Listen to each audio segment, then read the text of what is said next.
The Vaughn hegemony had conquered 17 planetary systems before encountering Earth.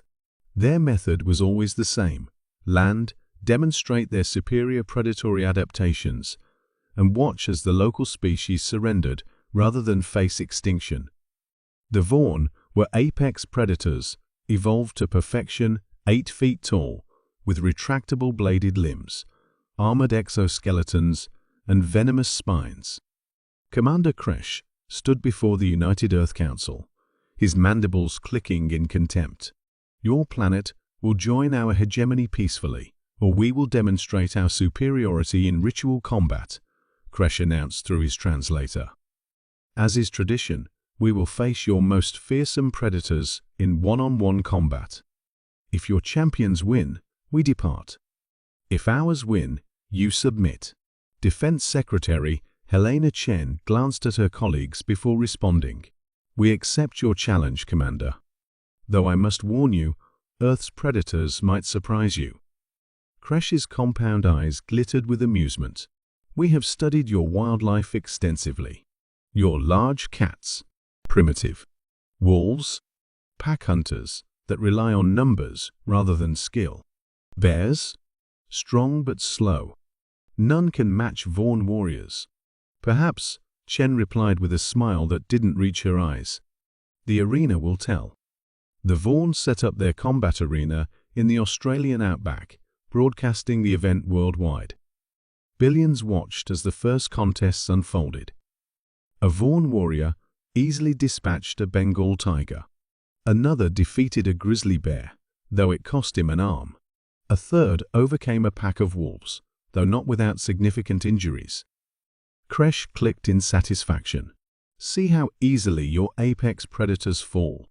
Bring forth your final champion so we may conclude this formality." Chen nodded to a technician who approached with a small reinforced container. The crowd murmured in confusion.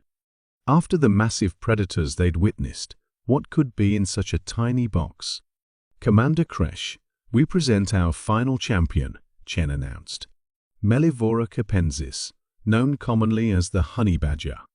The Vaughn delegation erupted in chatter as the container was placed in the arena and remotely opened. Out waddled a seemingly unremarkable creature, barely 2 feet long, with black and grey fur and a stocky build. "Is this a joke?" Kresh demanded. "This is not a predator. It's barely a meal."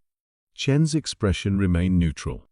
"The honey badger is classified as the most fearless animal on Earth. It routinely fights creatures many times its size." Kresh signaled, and the hegemony's champion, Sub-Commander Vax, entered the arena. Standing nearly 9 feet tall with his breeding spines extended, Vax dwarfed the small mammal that was now casually sniffing around the arena floor. "This is an insult," Vax hissed. "I will end this quickly."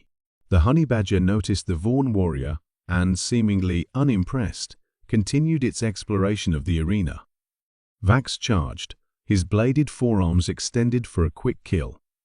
The honey badger didn't flee. It charged directly at the alien, moving with surprising speed. Vax slashed, connecting with the badger's thick hide, but the wound seemed to barely register. The honey badger latched onto Vax's leg and began tearing through the exoskeleton with powerful jaws and claws. Screeching in pain, Vax deployed his venom spines, jabbing the creature repeatedly.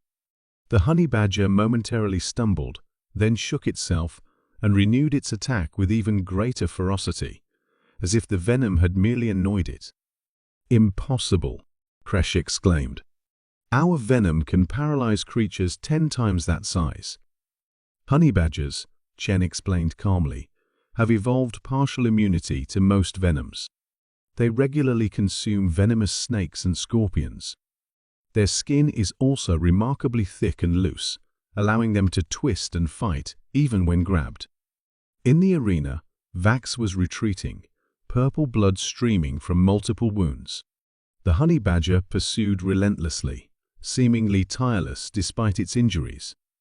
When Vax attempted to climb the arena wall, the badger latched onto his back, tearing through reinforced alien tissue with single-minded determination.